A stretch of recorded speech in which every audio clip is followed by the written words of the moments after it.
This is a video documenting the making of a niche historical indie puzzle game.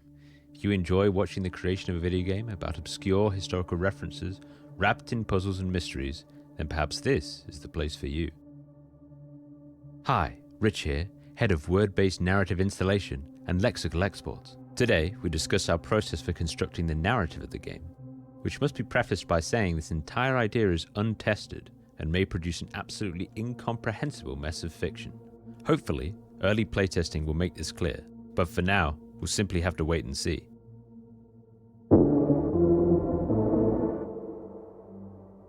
Step 1 was choosing tooling in which to scribe our tale. Our weapon of choice is Notepad++. It's just like regular Notepad, but with more buttons, and you can zoom in really far, which is very comforting. Phase B involved pre-planning the story. We gathered heaps of interesting authentic stories, references and anecdotes from a variety of sources. Published memoirs, BBC archives, blogs and forums provided a wealth of compelling material. Tales of radiators warm, but seldom hot, and sustaining oneself on malt supplements and cylindrical force meat. From there, we brainstormed a list of overarching mystery plots and picked one that we felt had the most narrative legs. Remaining plots would still be utilized, weaved alongside as red herrings. We listed out a set of theoretical locations, characters, and notable slang terms, and that was us ready for the next phase. Stage 3 began by listing potential sources of conflict amongst our cast of characters. What tensions might underlie their delicate interpersonal ecosystem, and how might these propel the larger story forwards?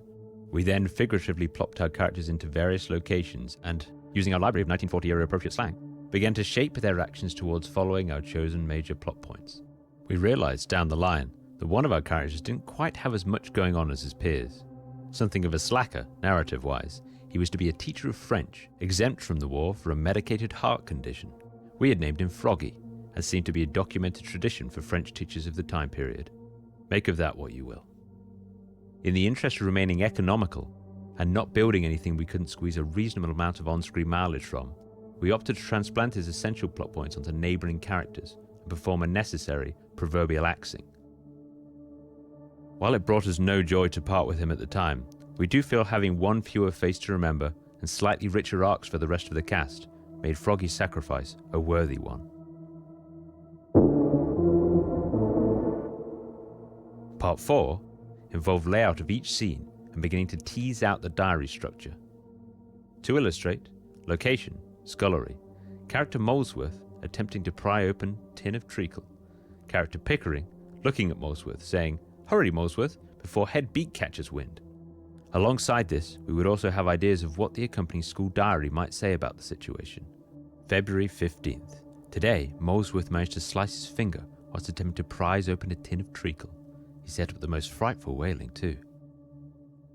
As we omitted puzzle information through character actions or the diary, things like people's names, dates or other key data, we added little tags throughout the document. This allowed for future us to hunt down its disclosure and architect ever more complicated puzzly nonsense later on in the game. To my great annoyance, Jimmy chose specifically 14 X's as a tag to denote the requirement for further rework of a scenario. As we made repeated passes over the document, we would slowly whittle these down. Chapter 5. To incorporate puzzles, we picked key words from the diary sentences and hid them, imagining a player's potential actions to deduce this missing information. In our example, Molesworth is hidden, as you would guess his name via the conversation. Treacle is also hidden, solved by inspecting the tin can and reading the label. All of the puzzles tend to follow this style. However, the clues may be much more subtle and potentially require cross-referencing several pieces of information across the game to form an answer. A fixture from quite early on was the concept of using nicknames, not only to flesh out the world, but also to add an additional layer of obfuscation to the characters themselves. For instance, you may have cracked a nickname by overhearing it in conversation, but can you say with certainty whose jacket is marked by their initials? One slightly ragtag trick we've made use and abuse of is to lean upon notepad styles to proof out our puzzles. By setting the relevant styling options and encasing the answers in square brackets, you can easily censor them out.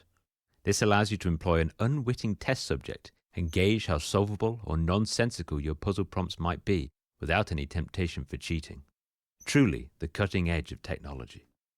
Always on the lookout for puzzle ingredients, "Can we squeeze a puzzle out of this?" has become an alarmingly common phrase, often while sculpting the intricate details of a cabbage leaf or modeling the winding of an unassuming shoelace. In closing, whether or not this process is capable of bearing delicious narrative fruit will hopefully become apparent as we begin testing with people who had no part in the story's creation. Ideally, it will result in a compelling entanglement of plot threads that are satisfying for the player to trace through, infer, and unpack. But perhaps the more likely outcome is that it will simply read as unintelligible scrawlings from a couple of well-meaning lunatics. Should that be the case, we may need to take a large pair of metaphorical shears to our plotline and prune it back into something better fit for human consumption.